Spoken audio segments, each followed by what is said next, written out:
co? Macie jakieś pytania? Możecie teraz pytać o wszystko. Nie? Wam to by się chyba prelekcja taka przydała o bezpieczeństwie w internecie, co? To by wam się bardziej podobało. Gry, media społecznościowe. No dobra, dzięki. Chodź, dzieci. Do widzenia. Do widzenia. Do widzenia. Nie wiem, zanudziłam ich na śmierć. Część jeszcze oddycha, więc nie jest tak źle. A ten chłopiec? To Kubuś. No, czemu się taki smutny? Też bym chciała to wiedzieć. To najwrażliwszy, najfajniejszy chłopiec w naszej świetlicy. Ale... Od jakiegoś czasu jest właśnie taki. Sama widzisz. Próbowałam go wypytać, zagadać, co się dzieje, ale zbywa mnie cały czas. Cześć! Hej! To ja ci tak popsułam humor tym gadaniem, tak? Nie mogę z panią rozmawiać, przepraszam. No dlaczego? Bo moja babcia czeka na mnie w domu. Pewnie już się martwi, że mnie długo nie ma. Cześć, Kubuś. Cześć! widzenia. Do widzenia! Od czasu śmierci jego rodziców 3 lata temu zajmuje się nim babcia. No, są bardzo zżyci ze sobą. To co? Kiedy jakaś następna pogadanka? Przestań. Tak się zestresowałam dzisiaj. Takich miejsc jak ta świetlica środowiskowa nie ma zbyt wiele na Gorczaku. To znaczy, ile by ich nie było, to i tak będzie za mało, bo jest mnóstwo dzieciaków, które potrzebują takiej przestrzeni, żeby móc spokojnie odrobić lekcje, poczuć się dobrze, bezpiecznie, czasem pogadać, wygadać się, przytulić, no albo po prostu pobyć z kimś, dla kogo są naprawdę ważne. Niby niewiele, a często dla tych dzieciaków to jest wszystko, czego potrzebują.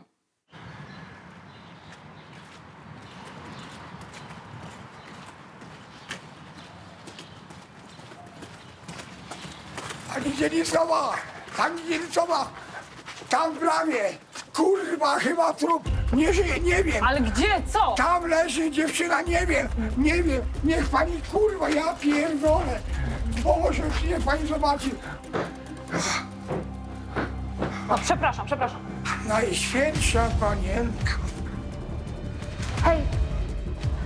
Hej, dziewczyno, słyszysz mnie?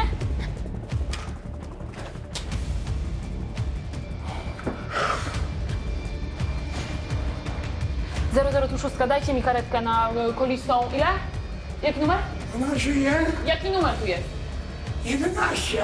Kolista 11, a dajcie też techników i śledczych. Mam tutaj nieprzytomną dziewczynę pobitą, bez odbioru. Hej, dziewczyno! Halo? Słyszysz mnie? Halo? Przecież to jest córka Tomaru! Znasz ją? No jak nie? Przecież tu pod 7 mieszka! Hej! Na karetkę czekałam 10 minut. Przez cały ten czas próbowałam ją ocucić, nawiązać z nią jakiś kontakt. Niestety bez skutku. Bałam się, że do przyjazdu pogotowia dziewczyna może po prostu umrzeć. Ratownicy podejrzewali krwotok wewnętrzny, uraz głowy. Ten, kto jej to zrobił, najprawdopodobniej chciał ją zabić. Sądząc po śladach, to ją skatowali. Na miejscu. Ten ratownik medyczny mówi, że ona była mocno wyziębiona, więc pewnie leżała tutaj od wczoraj. To jest jakiś cud, że przeżyła. Gwałt? Zrobimy obdukcję w tym kierunku, oczywiście, jeśli stan pozwoli. Dobra. Idź powiadomić rodzinę. A potem się przejdź po mieszkaniach, może ktoś coś widział albo słyszał.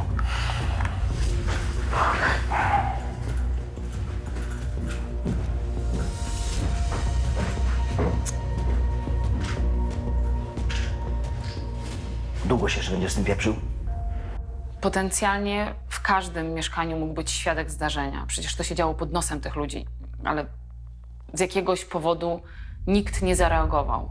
Nie wiem, znieczulica? Czy może coś więcej? A może oni są po prostu przyzwyczajeni do tego, że tutaj tak było, jest i będzie. Dzień dobry. Sierżant... Zosia, pobaw się ze Stasiem, zajmij się nim, dobrze? Sierżant Karolina Wolska, komisariat na Gorczaku. Czy pani jest matką Malwiny Tomali? Co ona znowu zrobiła? Czemu znowu? A ja nie wiem, ona wychodzi i przychodzi kiedy chce. A ja mam co robić z innymi dzieciakami. 6 ich w sumie jest w chałupie. Pani córka została najprawdopodobniej wczoraj brutalnie pobita tutaj na podwórzu. Znalazł ją. A czemu ktoś ją pobił? No właśnie nie wiemy, właśnie to próbujemy ustalić i oczywiście znaleźć sprawcę. Ale że tu? Nie, to znaczy ja po to tu przyszłam, żeby się dowiedzieć, gdzie pani córka była wczoraj wieczorem, co robiła. A skąd ja mam to wiedzieć? Najstarsza jest, to robi sobie co chce. A zresztą ja nie mam kiedy na tyłku usiąść, a męża wiecznie nieba zapierdala z roboty do roboty. A Malwina, Ona to myśli tylko o sobie. Ona się chyba nas wstydzi, że takie bidoki, nie? nie zaniepokoiło to pani, że nie wróciła na noc? Przecież ona jest jeszcze niepełnoletnia. A bo to pierwszy raz. Nie robiłam alarmu. Radziła sobie do tej pory sama, to niech se radzi dalej sama. Jest w szpitalu teraz, w bardzo ciężkim stanie. Jeśli pani chce, ja mogę tam panią A kto zabrać. mi z dzieciakami zostanie? Przecież nie będę ich wlec wszystkich ze sobą, nie? No ale Wie pani co, dobra. Niech pani powie, gdzie ją zawieźli, to ja powiem mężowi, żeby po pracy tam zajechał do niej, a jak nie będzie za późno, a jak nie, to jutro. Co się pani tak na mnie patrzy? Chciałabym. Ale widzi pani, łatwo nie jest. rozumiem. Wszystko w porządku?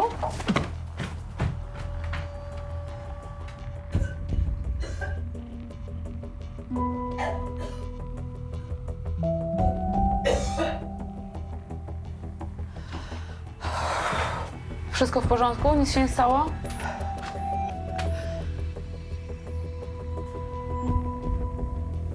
Znowu jestem w ciąży, nie? Co ja zrobię z kolejnym dzieciakiem, to ja nie wiem. Ta kobieta nie była bez serca. Nie był jej obojętny los jej starszej, pobitej córki. Ona po prostu autentycznie była totalnie zmiażdżona życiem. Nie miała nadziei, że będzie jej kiedyś lepiej. Nie miała też nadziei, że jej dzieci spotka lepszy los niż ją.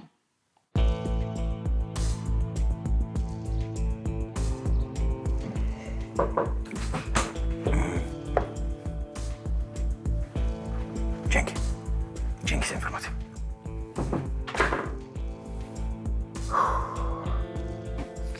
Co tam? Z całej kamienicy tylko 2 sąsiadów słyszało odgłosy bicia i krzyki dziewczyny poprzedniego wieczora.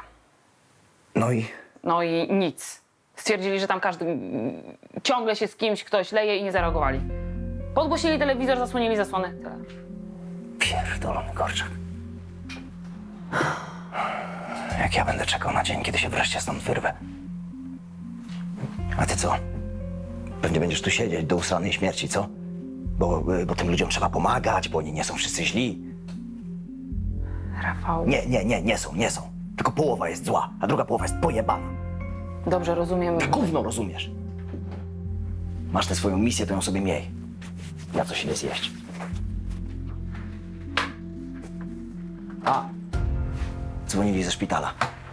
Dziewczyny nie zgwałcono, także brawo Gorszak, przynajmniej tyle. No ale to co? Motyw rabunkowy? No może jej zajebali pieniądze, telefon, jeśli w ogóle jakiś miała. Nie ma opcji. Byłam dzisiaj u tej dziewczyny w domu. Ta rodzina ledwo wiąże koniec z końcem. 6 dzieci, kolejne w drodze. Polska, z jakiej ty się choinki urwałaś, co? Tu by cię zajebali za żeton do wózka w supermarkecie. To co, lokalsi jej to zrobili? A przecież oni swoich nie ruszają. Zresztą tamtejszy żul ją znalazł i od razu do mnie przyleciał. Nie wiem. Może musimy po prostu czekać, aż dziewczyna się obudzi i coś nam powie.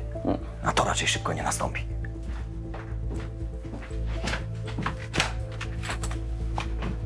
Idziesz coś zjeść, czy nie? Nie, robotę ma. Jak sobie chcesz. Ktoś, kto chciałby tę dziewczynę tylko okraść, nie skatowałby jej prawie na śmierć. Dla mnie ta sprawa miała wymiar jakiś bardziej osobisty, nie wiem, zemsta, zawiedzione uczucia, złość. W nastolatkach buzują hormony. Na Gorczaku podsycane są jeszcze innymi substancjami, które podwyższają i tak już wysoki poziom agresji. Proszę się odsunąć pod ścianę. Pod ścianę i wycofujemy się do ławki. Pani się również wycofuje do ławki. Panie, godziny dla seniorów to się już skończyły. To jest poważny komisariat i tutaj panuje porządek.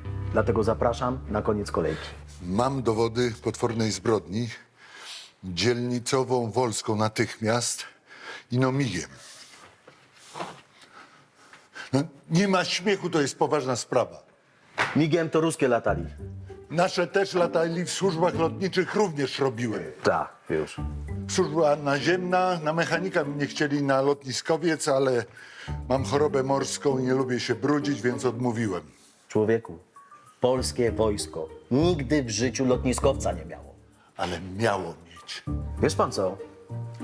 Idź pan do takich wariatów, jak pan sam jesteś i im te bajki opowiadaj, a nie zawracaj tutaj dupę porządnemu dyżurnemu na służbie. Będę zawracał dupę porządnemu dyżurnemu, ponieważ trafiłem na ślady makabrycznej zbrodni i tylko dzielnicowa Wolska. Dzielnicowa Wolska nie ma dzisiaj służby. A, no to co teraz? No, to teraz ja mam dla pana propozycję. No, słucham. Idziesz pan teraz do domu Tak? i sprawdzasz pan, czy pana tam nie ma. Ho, ale śmieszne. Ja mam twarde dowody na popełnienie zbrodni i pokażę je tylko dzielnicowej, ponieważ jedynie ona mnie tutaj poważnie traktuje i nawet jak trzeba, to proszę ją ściągnąć z domu, bo ja się stąd nie ruszam.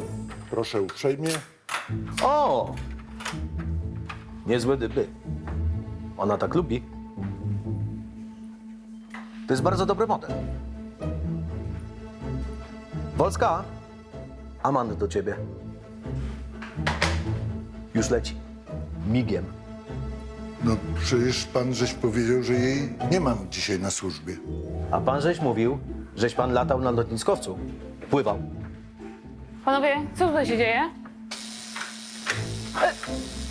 Czemu tutaj jest pan przykuty? O co chodzi? Panie Wacku, poproszę kluczyk. Już, proszę.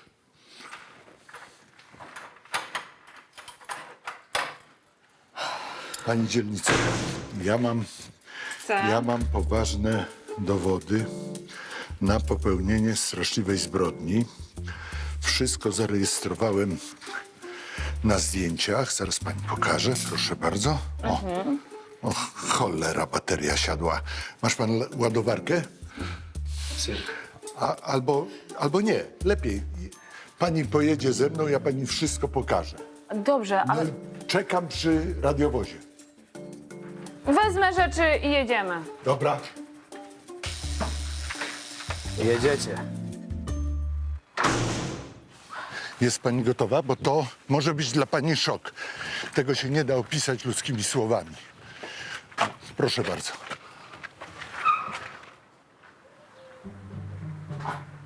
No, powiem szczerze. Szok. Jasna sraka. Śmieciarze zabrali graty przed terminem. Gdzie pani idzie? Tu wszystko było. Jedziemy na wysypisko. Panie Wacku, mogłabym teraz pana ukarać mandatem za nieuzasadnione wezwanie. Też mi coś. Proszę pani, tutaj były dowody straszliwej zbrodni. Krew, wszędzie krew. Ubrania zakrwawione, szmaty. Nie, przepraszam, ja muszę wracać. Nigdzie pani nie idzie, pani dzielnicowa. Zgłaszam zawiadomienie o morderstwie. Skąd pan w ogóle wie, że na tych ubraniach była krew? Tutaj wszystko mam sfotografowane. Tutaj na zdjęciach pani pokażę, tylko muszę komórkę podładować. Siadła bateria. Wie pani co? Pójdziemy teraz do tego bloku.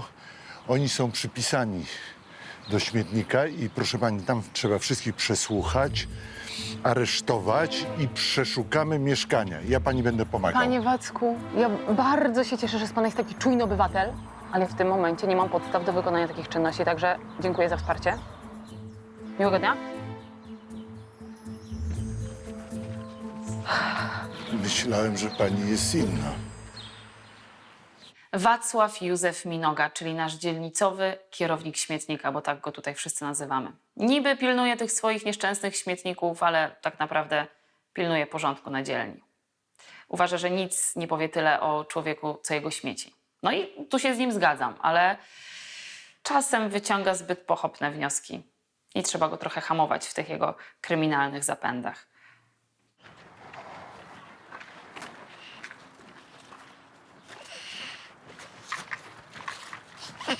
Hej, hej, zaczekaj, pomogę ci. Kuba? Muszę iść. Zaczekaj chwilę. Zaczekaj. Co pani robi? Czemu pani nie chce nas puścić? To jest twoja babcia, tak? Niech pani ją zostawi w spokoju. Babcia nie lubi obcych. Czego pani chce?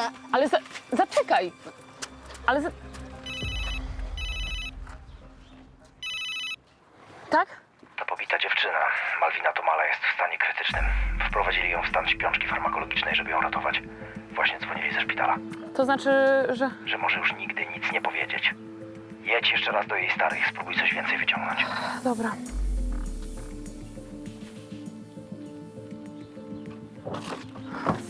Nie chodziło o to, żeby rodzice Malwiny podawali nam imię i nazwisko osoby, która jej to zrobiła, ale czasem wystarczy mały, naprawdę wydawałoby się nic nieznaczący szczegół i łapiemy trop, który prowadzi nas do sprawcy.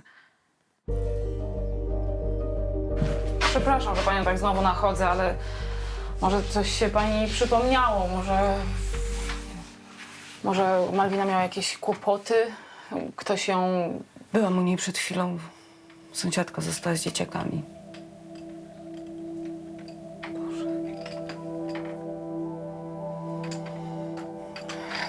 Gdyby mi nie powiedzieli, że to moja córka,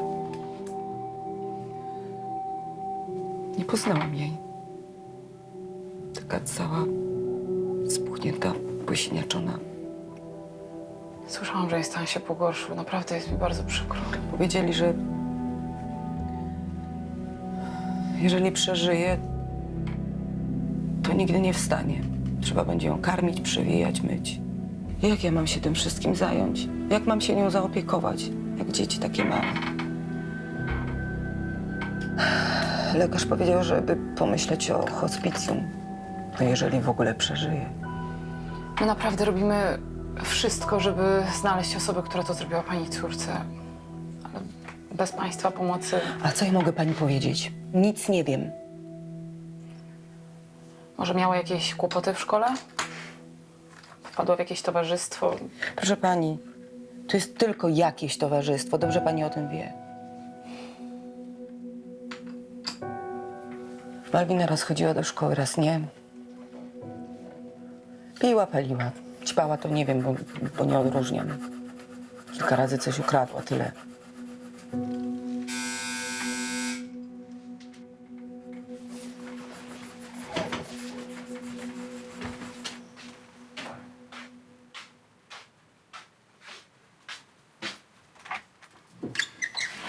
Dzień dobry, jest Malwina, bo ja się do niej dodzwonić nie mogę. Nie ma. Już jej nie będzie.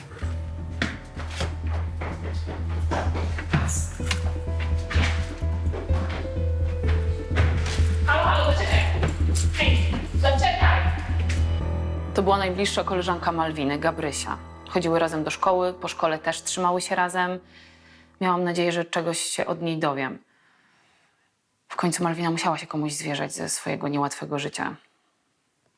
Problemów, tajemnic. Zaczekaj, proszę cię! Zaczekaj! Ale ja nic nie zrobiłam.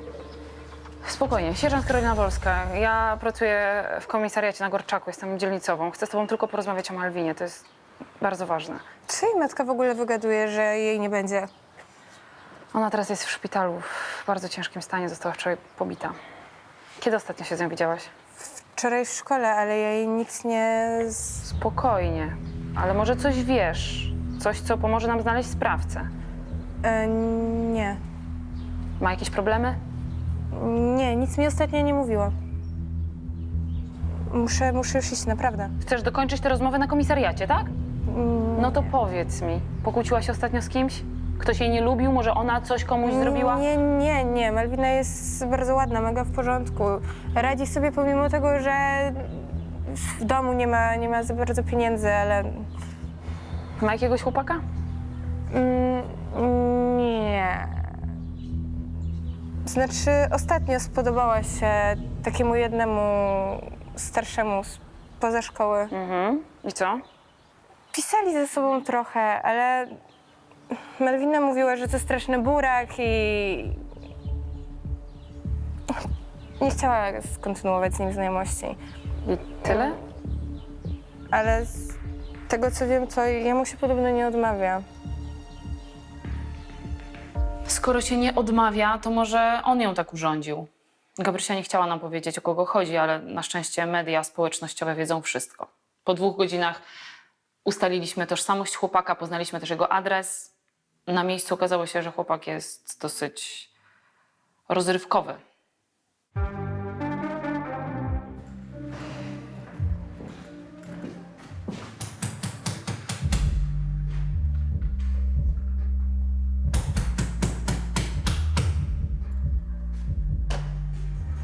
Komisarz Rafał, no co Kurwa, będę przyjechały. Wypierdala! No to macie przejebane. No co? Robert Paluszkiewicz, jesteś aresztowany w sprawie pobicia Malwiny Tomali. Kogo? Ej, co wy robicie? Zostawcie go! Ja pierdolę, za co? Przecież to nie mój brat rzucił tą puszką, tylko ten debil. Pierdal! Wracaj do domu, koniec imprezy, ma być cisza, tak? Co wy robicie? Czemu go zabieracie? Dlatego, że jest podejrzany w sprawie ciężkiego pobicia, a właściwie to usiłowanie zabójstwa młodej dziewczyny. Co ty pierdolisz? Jakiej kurwa dziewczyny? Wracaj do domu. Bo co mi zrobisz, suko? Uspokój się. Po co ci kłopoty? Jeśli twój brat naprawdę jest niewinny, to szybko wróci do domu. Czyli kiedy? Czyli wtedy, kiedy wytrzeźwieje i kiedy go przesłuchamy. Koniec imprezy, jasne? Ale Rafał nie miał zamiaru czekać. Nie obchodziło go to, że chłopak miał 2 promile. Zaczął go od razu maglować, a zgodnie z procedurami powinniśmy poczekać, aż wytrzeźwieje. Emocje wzięły górę, co oczywiście nie jest żadnym usprawiedliwieniem.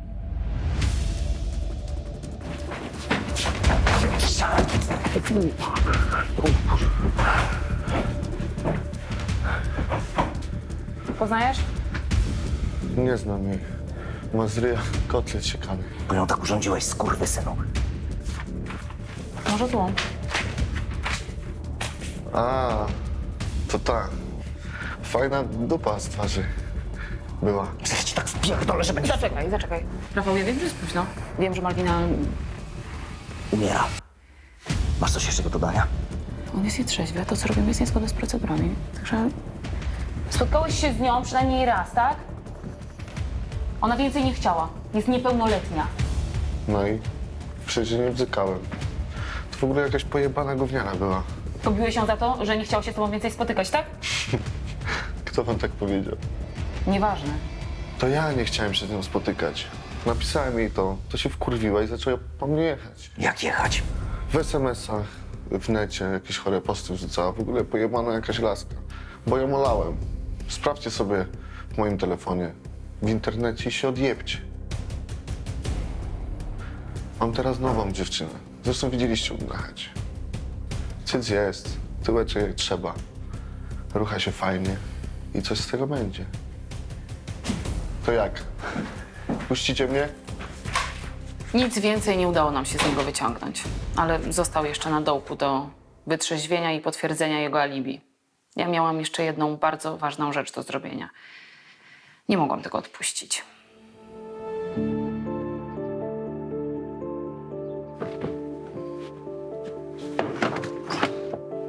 O, hej. Hej, a ty wychodzisz stąd czasem? A po co? Na zapleczu mam polowe łóżko, śpiwór. Wiesz, dzieciaki czasem zostają tutaj niemal do nocy, bo w domu nic ciekawego je nie czeka. No to też mi się nie chce stąd wychodzić. Wiesz, jak jest. Coś się stało. No trochę tak. Spotkałam dzisiaj Kubę z babcią. No i to nie wygląda dobrze. W sensie ona ma chyba jakąś demencję. Nie wiem. Kuba się ciągle nią zajmuje. Ile on ma lat? 9? 10. Cholera. Wiedziałam, że tam się coś dzieje niedobrego. Chciałam sprawdzić, jak tak naprawdę wygląda u nich sytuacja w domu, ale nie mam nazwiska Kuby. Nie mogłam sprawdzić adresu. Michalski, Kuba Michalski. Kuba Michalski. No i wspaniale. Dobra. To ja tam podjadę dzisiaj, może nawet zaraz. To może ja z tobą pojadę, co? Kama. Może któraś z nas mogłaby w końcu odpocząć. I może tym razem to możesz być ty. Oj tam, oj tam. Może dzięki.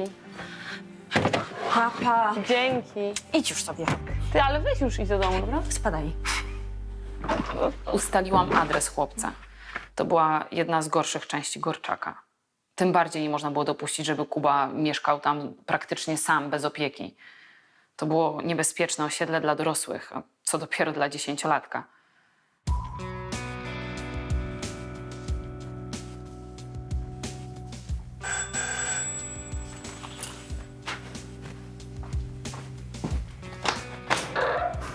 Dzień dobry. Dzień dobry. Kuba, mogę wejść? Tak, proszę. Dziękuję. I ty tutaj tak sam się zajmujesz babcią, tak? Babcia się po prostu rozchorowała trochę. To przeziębienie, przejdzie jej. Kubuś, Niech pani tak do mnie nie mówi. Nie jestem małym dzieckiem. Mam 10 lat. ja wiem i ty jesteś bardzo dzielny, ale to nie może tak wyglądać. Niech pani nas zostawi w spokoju. Proszę, ja ze wszystkim sobie tu radzę. Zakupy robię 2 razy w tygodniu, sprzątam też 2 razy, rachunki płacę raz na miesiąc. To nic takiego. Kuba, czyli ty codziennie musisz ubrać, umyć babcię, tak? Nakarmić ją i jeszcze też chodzisz do szkoły? Bo szkoła jest ważna. Babcia mi to zawsze powtarza. Nie, to nie może tak wyglądać. Niech pani nie zawiada mnie opieki społecznej, bo mnie zabiorą do domu dziecka, a babcię do domu opieki i już jej nigdy więcej nie zobaczę. Kuba, ale ja nie mogę. Ona tam umrze sama, beze mnie i to będzie wtedy pani wina. Moim obowiązkiem było od razu zgłosić tę sytuację do pomocy społecznej, ale serce podpowiadało mi, że to nie jest najlepsze rozwiązanie. Dałam sobie 24 godziny na znalezienie kogoś z dalszej rodziny chłopca. Szybko udało mi się namierzyć telefon do stryja, ale rozmowa z nim nie była już taka łatwa.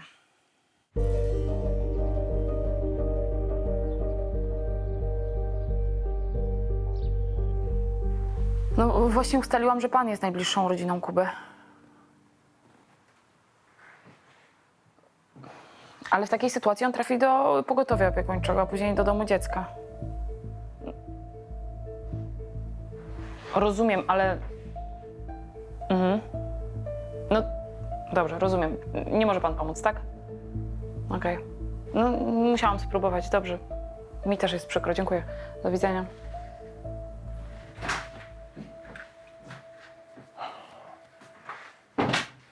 Gabriela Rożek, kumpela tej skatowanej Malwiny, została wczoraj pobita. Nie wierzę, ja z nią wczoraj gadałam. Co z nią? Na szczęście dostała znacznie mniejszy oklep. Napastnika ktoś spłoszył. Znaczy, napastników. Czyli mamy świadka. Tak. Szkoda tylko, że niewiele widział. 3 osoby, bluzy, kaptury, ciężkie buciory, tyle. Gabrysia coś powiedziała? Nie. Pewnie boi się, że ją dojadą, jak zacznie sypać. Czyli to nie jest przypadek. Czyli to jest zemsta za to, że rozmawiała ze mną o Malwinie. I powiedziała mi o Robercie. Tak. Tylko że Roberta mamy od wczoraj na domu, więc... Dobra, nieważne. Jedź do szpitala i przyciśnij gówniarę. Jak raz z tobą rozmawiała, to może znowu nam coś powie.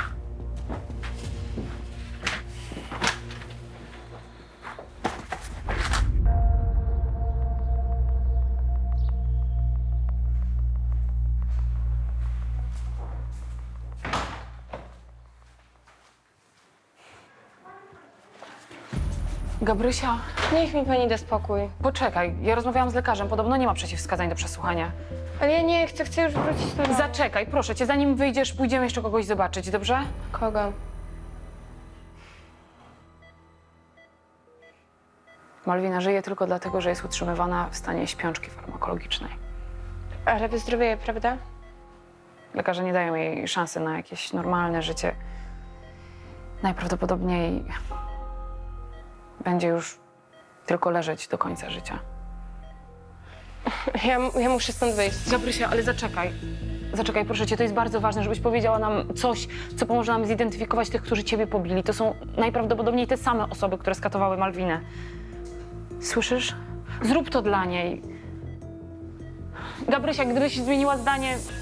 Myślałam, że widok przyjaciółki sprawi, że coś powie, ale efekt był zupełnie inny. Gabrysia była przerażona i trudno się dziwić. Przecież zobaczyła, że może skończyć tak samo jak Malwina. To był kretyński pomysł. Zamiast zyskać jej zaufanie, to ją totalnie do siebie zraziłam.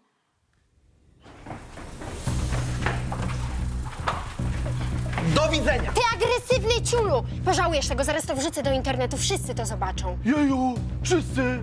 A ja taki nieuczesany. Głupi chuju! Za takie słowa do funkcjonariusza na służbie A ty co? To ty przyszłaś z tym drugim po mojego brata. Wypuśćcie go. Dlaczego go tu ciągle trzymać? On jest niewinny. Bo my sami jesteśmy. Matka pije i kurwi się gdzieś po Polsce. I zawsze nas z bratem w dupie miała. My nawet nie wiemy, czy jesteśmy z jednego ojca. Więc kumasz, nie? Czemu tu jestem? A ten... nie chciał mi nic powiedzieć.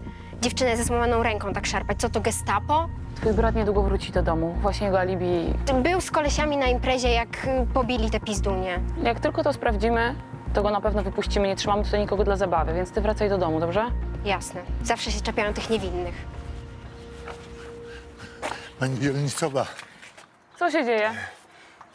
bestia znowu zaatakowała. Znowu? Ale tym razem ją, znaczy jego złapałem i musi pani tylko ze mną pójść i go aresztować. Zaraz, ale jak to złapałeś? Jedziemy. Ale pani, gdzie złap... Nie wierzę. Proszę wsiadać.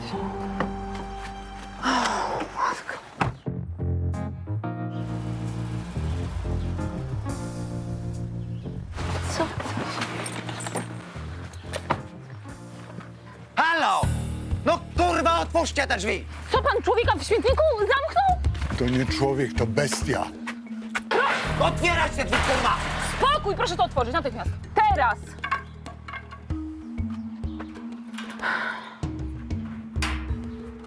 Pani uważa. Spokojnie. Proszę, niech pan wyjdzie. Wszystko w porządku? Co tu się, kurwa, odpierdala? Grzeczniej, niech go pani aresztuje. Na co pani czeka? Czy pani może aresztować tego pojeba, żeby ludzi w śmietniku zamykać? Morderco, ty od miesięcy zabijasz, w sensie od zeszłego Co ty tygodnia. pierdzysz? Spokój. To jest seryjny morderca i on na pewno trupy ćwiartuje i zjada. Niech cię trupy! Spokojnie, panowie, co wy macie po 5 lat? Pana zapraszam ze mną, proszę bardzo. Zapraszam. Sam pójdę. Że ci debilu wyglądam na Spokojnie. mordercę! Spokojnie. Proszę, do radiowozu. Ten facet wyglądał dość makabrycznie, zgoda. I można było pomyśleć, że dokonał przed chwilą jakiejś krwawej zbrodni, ale zupełnie nie zachowywał się jak przestępca. Niemniej jednak sprawa była dziwaczna, chociaż już mało rzeczy mnie dziwi na Gorczaku, ale na pewno wymagała wyjaśnienia na komisariacie. I co? Zapiera dech, co? A one... Szanowna pani, te modelki były zaszczycone, że mogły pracować z tak wybitnym artystą jak ja. A wie pani, gdzie zawisną te fotografie? W Londynie, w Berlinie, w Paryżu. A ta krew? Świńska. No co? Moja sztuka nie uznaje kompromisów. Mogę pani podać numery do tych modelek. Niech pani sprawdzi w internecie. Jestem cenionym i znanym w świecie artystą. No to co pan robi na Gorczaku? Wynajmuję pracownię, żeby lepiej wczuć się w ten klimat nędzy, degrengolady, biedy, mordu, gwałtu. Dobrze, rozumiem to. Czyli nie jest u nas aż tak źle, tak? Nie jest źle. Jest znacznie gorzej. Nie mówiąc już o tym, jak tu się traktuje artystów.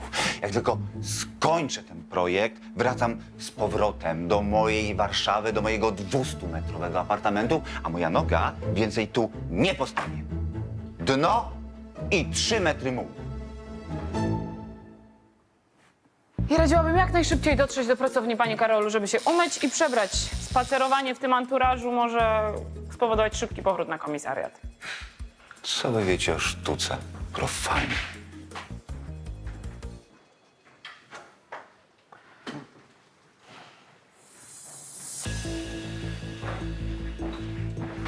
Co tu się stało? Napaść, kradzież i pobicie w parku przy torach. Musimy powiadomić rodziców.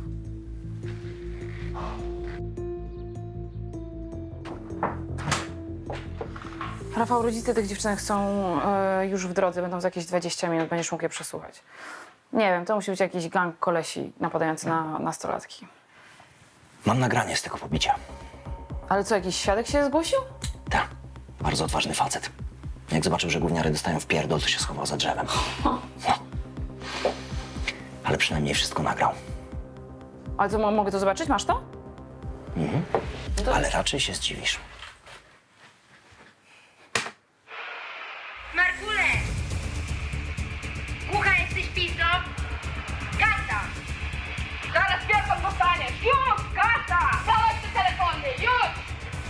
Dawaj! Natychmiast! O! Dawaj, dawaj! Przecież takie dziewczyny są. Tak. Te ciuchy... Gabrysia pobiły osoby w podobnych, obszernych bluzach i glanach. No, ale niestety to o niczym nie świadczy. Tutaj co drugi tak wygląda. No ale że dziewczyny? Równouprawnienie. Na nagraniu nie było widać twarzy napastniczek, czyli nie mogliśmy ustalić ich tożsamości. Kończyłam służbę bez żadnego sukcesu. Ani w sprawie pobić, ani w sprawie Kuby. Nie znoszę takich dni, które kończą się całkowitą porażką.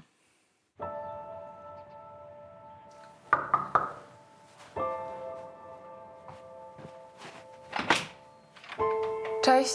Dzień dobry. Kuba, ja przyszłam powiedzieć, że jutro muszę z samego rana zawiadomić opiekę społeczną. Nie! Czemu pani to robi? Niech pani zostawi nas w spokoju! Nie możecie tak żyć. No, ty nie możesz, masz dopiero 10 lat. Nie możesz brać na siebie takiej odpowiedzialności. Pani już nie zawiadomiła? Zabiorą mnie? Nie, ja... Czekaj, otworzę. A, dzień dobry. Czy mieszka tutaj Kuba Michalski? Dobrze trafiłem? Tak. Zdaje się, rozmawiałem z panią przez telefon. Jestem przyrodnim bratem jego zmarłej matki, Kornel Szyszko. Tak, to ze mną pan rozmawiał. Karolina Wolska. Zapraszam. Dziękuję. Proszę. Rozmawialiśmy z panią wtedy przez telefon o Kubie. No i tak nie mieliśmy się jak za bardzo zająć Kubą, nie wiedzieliśmy, co zrobić. Ale po tym, co pani powiedziała, postanowiłem też powiedzieć to żonie. Żona, kiedy wysłuchała tego, co powiedziałem, no to strasznie mnie opieprzyła. No i oto jestem, przyszedłem tutaj. Zanim zjawił się ten facet, pomyślałam, że ta historia nie będzie miała happy endu, że będę musiała rozdzielić Kubę i jego babcię, bo więcej nic nie jestem w stanie zrobić. Pomyślałam, że naprawdę musiałby się już zdarzyć jakiś cud, żeby wyciągnąć chłopaka z tej sytuacji. I taki cud się zdarzył. Gorczak, dzielnica cudów. I tego wieczoru czekał mnie jeszcze jeden.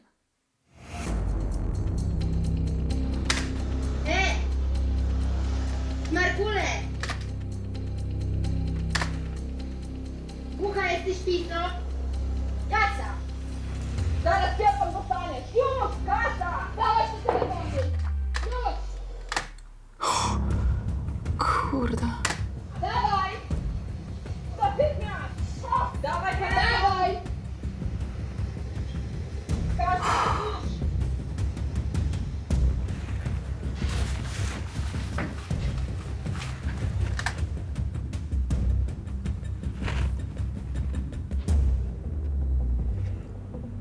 No odbierz, no.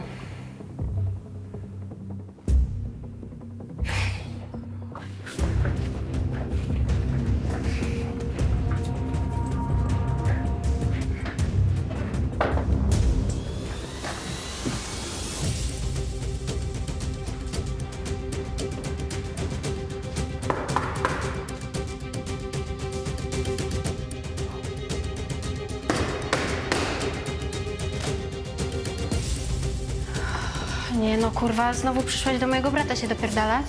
Nie. Tym razem do ciebie będę się dopierdalać. Sierżant Karolina Wolska, komisariat na Gorczaku. Jesteś zatrzymana.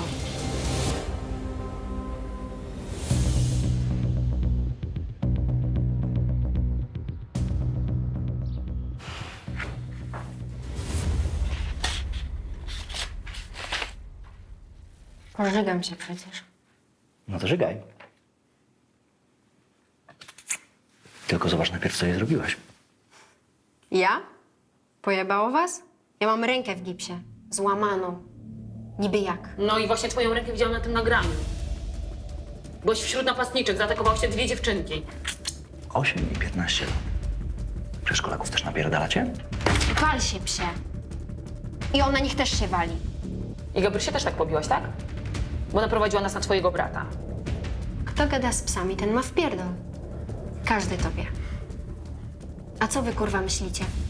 Że tylko faceci mogą rządzić na dzielni i mieć gangi? A że dziewczyny to tylko do ruchania i do garów są, tak? A ty masz swój gang, tak? Szefową jesteś. Tak. A myślicie, że jak tę rękę złamałam? Przyjebałam takiemu jednemu, a że miał twardy łeb, to mi kość pękła. A ona? Co ci zrobiła? Mi nic, ale na Robsona gadała. A ja na brata nie dam słowa powiedzieć. To teraz nic nie powiem. Trzymasz sztamę z bratem, tak? Tak? Ona wie. No. To teraz sobie chyba będziecie musieli przerwę zrobić. Bo za to dostaniesz 10 lat. Akurat. Pierdolenie. Dziewczyno, czy ty nie rozumiesz, że ona już nigdy nie odzyska przytomności? Zdajesz sobie z tego sprawę, że Malwina już nigdy z tego nie wyjdzie? Sama się prosiła. Czy ty wiesz, co ty zrobiłaś? Nie miałam wątpliwości, że ta dziewczyna to był przypadek beznadziejny. Tak jak one w więzieniu nie przechodzą resocjalizacji. Przeciwnie, wychodzą jeszcze bardziej zdemoralizowane. Mają poczucie krzywdy za to, co je spotkało i pakują się w jeszcze większe kłopoty niż przedtem, aż w końcu nie są w ogóle w stanie funkcjonować na wolności.